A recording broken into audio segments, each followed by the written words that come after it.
You will hear a number of different recordings, and you will have to answer questions on what you hear. There will be time for you to read the instructions and questions, and you will have a chance to check your work.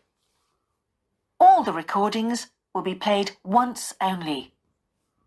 The test is in 4 sections. At the end of the test, you will be given 10 minutes to transfer your answers to an answer sheet. Now turn to Section 1. Section 1. You will hear a man asking for information about health services in the place where he is living. First, you have some time to look at questions 1 to 6.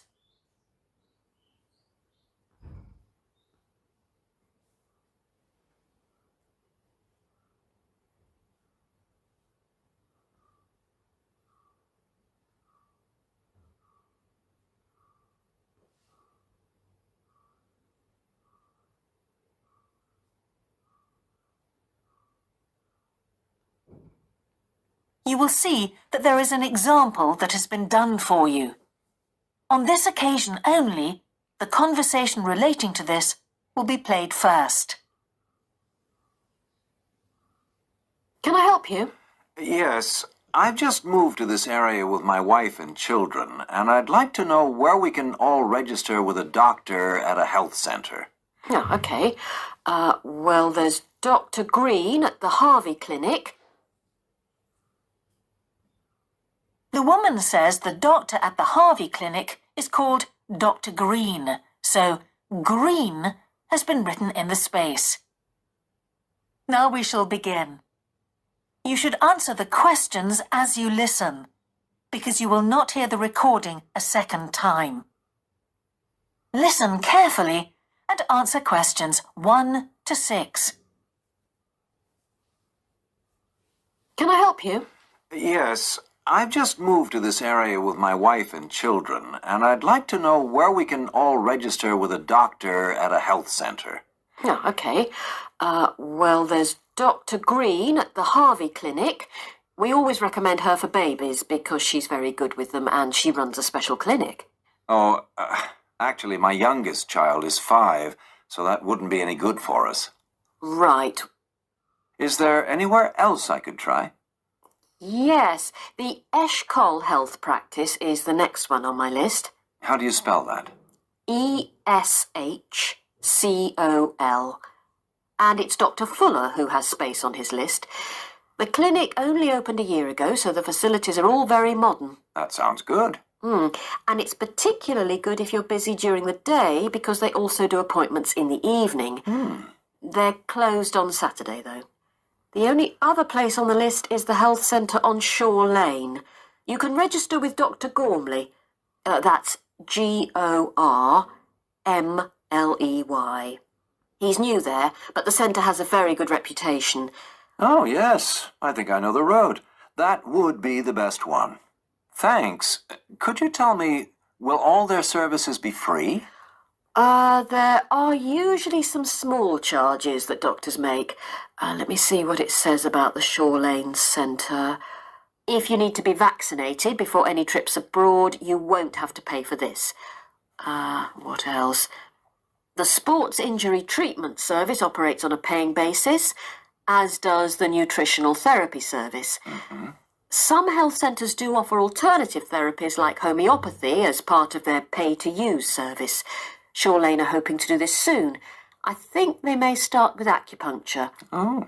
And finally, if you need to prove you're healthy or haven't had any serious injuries before a new employer will accept you, you can get a free fitness check-up there. But you'd most likely have to pay for insurance medicals, though. Okay, thanks.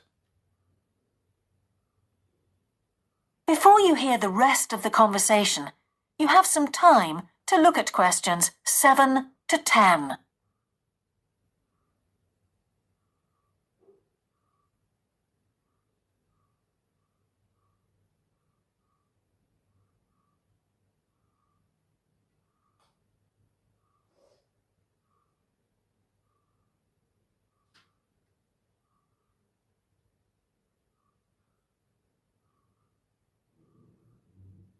Now listen and answer questions 7 to 10. You might also be interested to know the centre is running a pilot scheme of talks for patients. I've got the list here. Actually, they look very interesting. What sort of things? Well, the first one's about giving up smoking.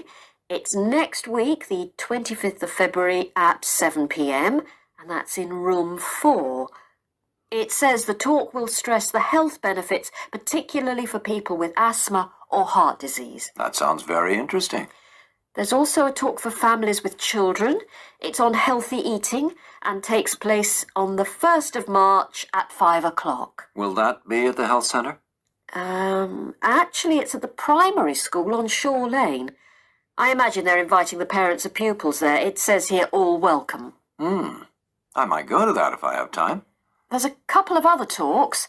One giving advice about how to avoid injuries while doing exercise. It's on the 9th of March. Oh, it's a late afternoon talk at 4:30, and it'll be in room 6. It also says the talk is suitable for all ages. And finally, there's a talk called Stress Management, which is on the... That is the end of section 1. You now have half a minute to check your answers.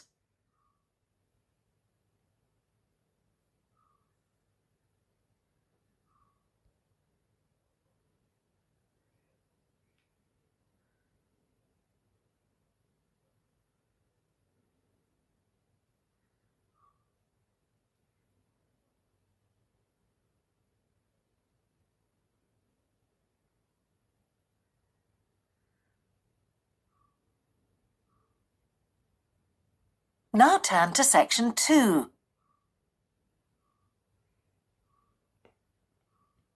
Section 2. You will hear a man who owns a holiday home talking on the phone to a woman who is staying there. First, you have some time to look at questions 11 to 13.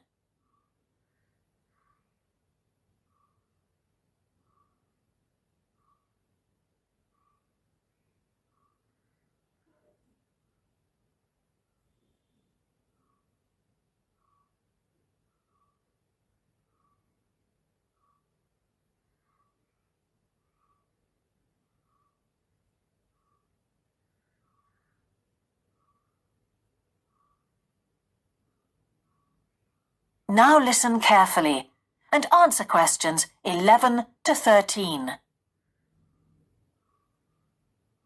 Hello? Hi, it's Laura Carlton here. We've just arrived at the holiday flat, but I can't get the hot water and heating to work. Oh, right. That's easy.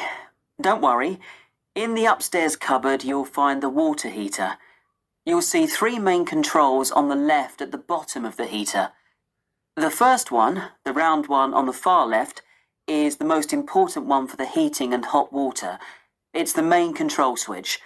Make sure it's in the on position.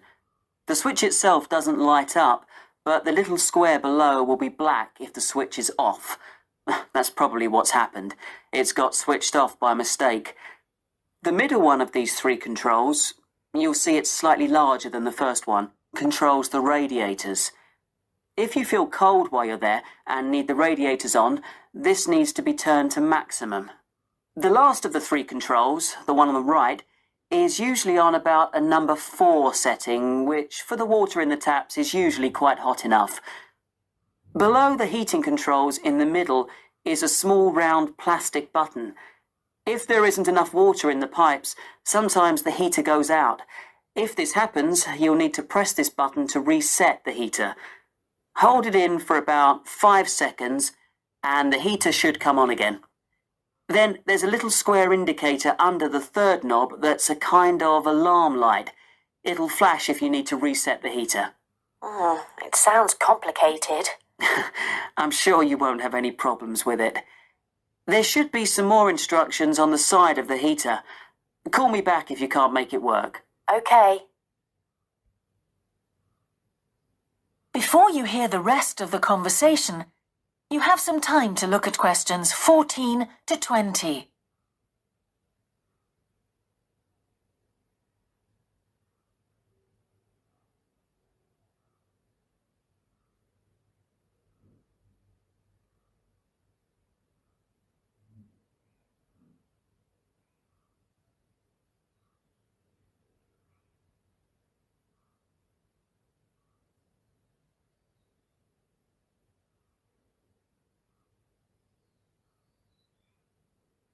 Now listen and answer questions 14 to 20.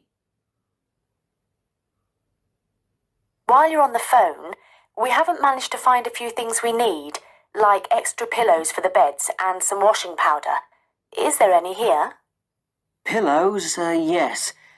If you look in the cupboard, the large white one upstairs, to the left of the bathroom door, there should be 4 or 5 on the top shelf. And if you want to do some washing, there's some powder for that,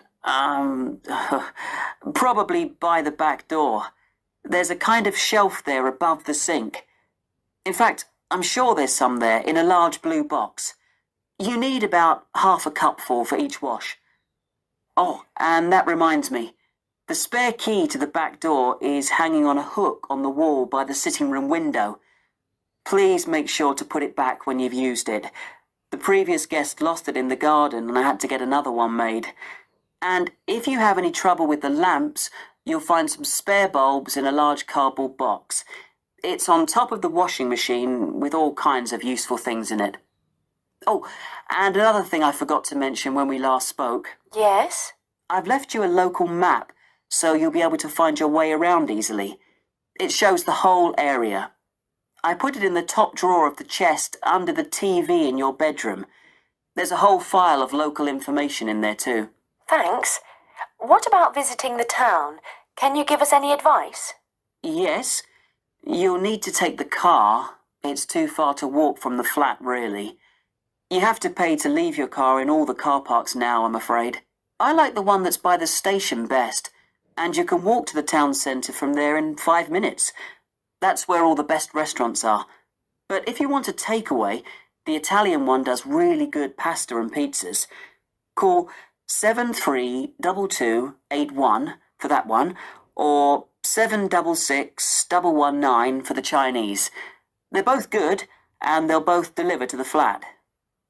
As for places to visit, yes, do go and see the Railway Museum. The exhibition is small, but really good. It gets very crowded on Sundays, so I suggest you visit it on a quieter day, later in the week, but not on Thursdays, which is market day. You won't find anywhere to park, and it's also the only day of the week when they're not open. Anything else? Not for the moment. Thanks. That is the end of section 2. You now have half a minute to check your answers.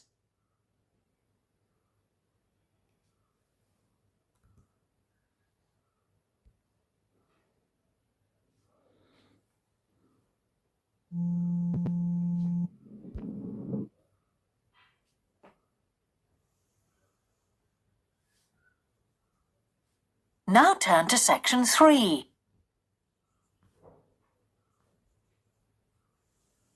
Section 3.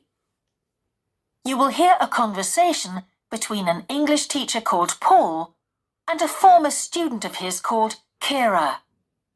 First, you have some time to look at questions 21 to 25.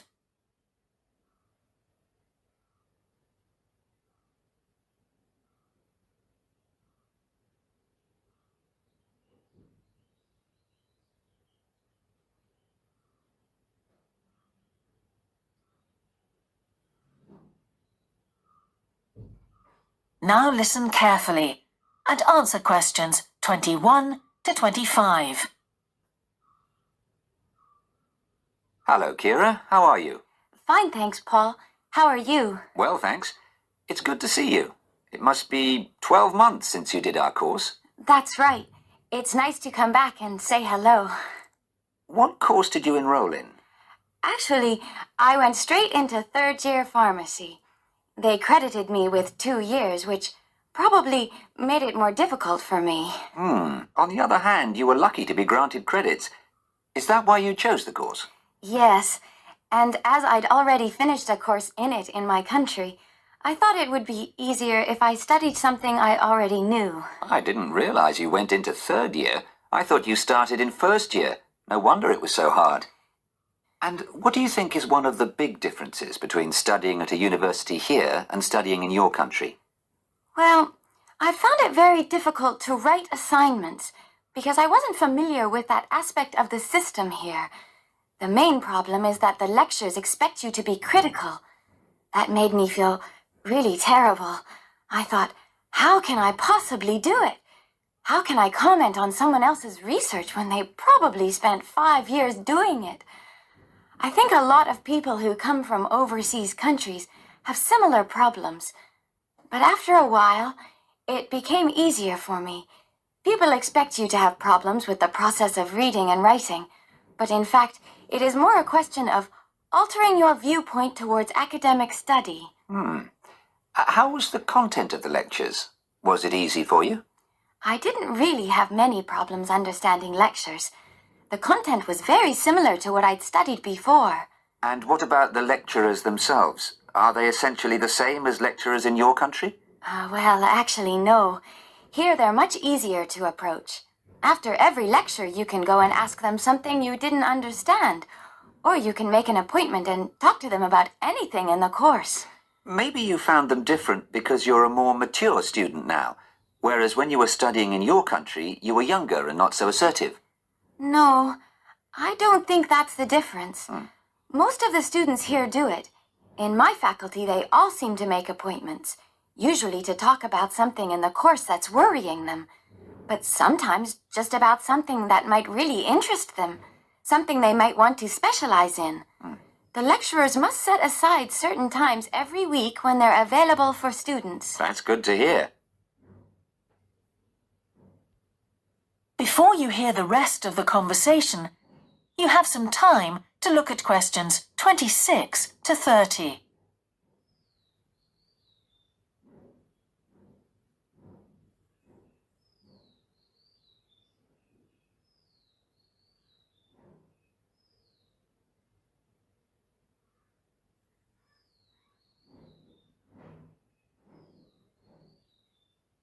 Now listen and answer questions 26 to 30. And how was your timetable? Was it a very busy year? Oh, very, very busy. They make you work very hard. Apart from lectures, we had practical sessions in a lot of subjects. We did these in small groups. I had to go and work 4 hours every week in a community pharmacy. Actually, I enjoyed this very much, meeting new people all the time. Then in second semester, we had to get experience in hospital dispensaries. So every second day we went to one of the big hospitals and worked there. And on top of all that, we had our assignments, which took me a lot of time. Oh, I nearly forgot. Between first and second semesters, we had to work full-time for 2 weeks in a hospital. That does sound a very heavy year. So, are you pleased now that you did it? Do you feel some sense of achievement? Yeah, I do feel much more confident, which I suppose is the most important thing. And have you got any recommendations for people who are studying from overseas? Well, I suppose they need very good English. It would be much better if they spent more time learning English before they enter the university, because you can be in big trouble if you don't understand what people are saying and you haven't got time to translate. Anything else? Well, as I said before, the biggest problem for me was lack of familiarity with the education system here. It sounds as if it was a real challenge. Congratulations, Kira. Thanks, Paul. That is the end of section 3. You now have half a minute to check your answers.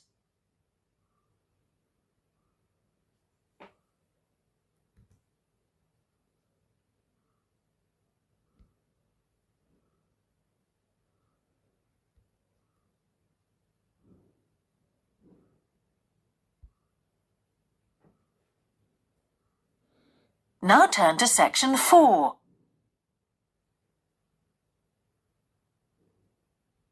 Section 4. You will hear a talk about a project on the wildlife found in city gardens in Britain. First, you have some time to look at questions 31 to 40.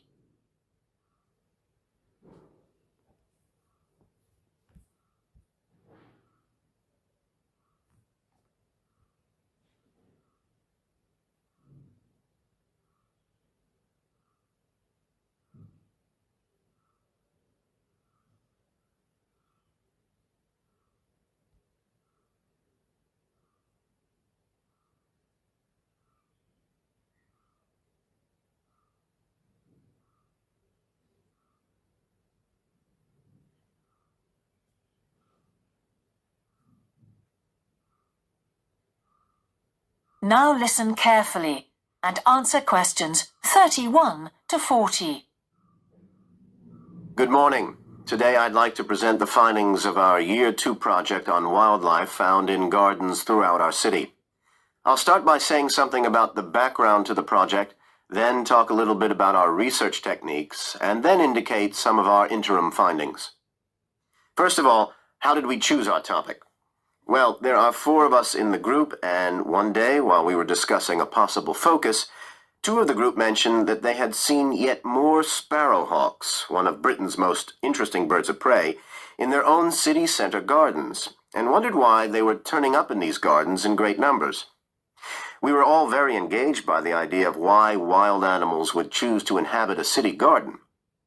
Why is it so popular with wildlife when the countryside itself is becoming less so? The first thing we did was to establish what proportion of the urban land is taken up by private gardens. We estimated that it was about 1/5, and this was endorsed by looking at large-scale usage maps in the town land survey office, 24% to be precise. Our own informal discussions with neighbors and friends led us to believe that many garden owners had interesting experiences to relate regarding wild animal sightings. So we decided to survey garden owners from different areas of the city. Just over 100 of them completed a survey once every 2 weeks for 12 months, ticking off species they had seen from a pro forma list, and adding the names of any rarer ones. Meanwhile, we were doing our own observations in selected gardens throughout the city. We deliberately chose smaller ones because they were by far the most typical in the city. The whole point of the project was to look at the norm, not the exception. Alongside this primary research on urban gardens, we were studying a lot of books about the decline of wild animals in the countryside and thinking of possible causes for this. So what did we find? Well, so much that I just won't have time to tell you about here. If you're interested in reading our more comprehensive findings, we've produced detailed graphic representations on the college website. And of course, any of the group would be happy to talk to you about them. Just email us. What we've decided to present today is information about just 3 species because we felt these gave a good indication of the processes at work in rural and urban settings as a whole. The first species to generate a lot of interesting information was frogs, and there was a clear pattern here. They proliferate where there is suitable water. Garden ponds are on the increase, rural ponds are disappearing, leading to massive migration to the towns. Hedgehogs are also finding it easier to live in urban areas, this time because their predators are not finding it quite so attractive to leave their rural environment, so hedgehogs have a better survival rate in cities. We had lots of sightings, so all in all, we had no difficulties with our efforts to count their numbers precisely. Our final species is the finest of bird singers, the song thrush. On the decline in the countryside, they are experiencing a resurgence in urban gardens because these days gardeners are buying lots of different plants, which means there's an extensive range of seeds around, which is what they feed on. Another factor is the provision of nesting places, which is actually better in gardens than the countryside. Hard to believe it, but it's true. Incidentally, we discovered that a massive new survey on song thrushes is about to be launched, so you should keep an eye open for that. Now, I'd be happy to answer any questions you may have. That is the end of section 4. You now have half a minute to check your answers.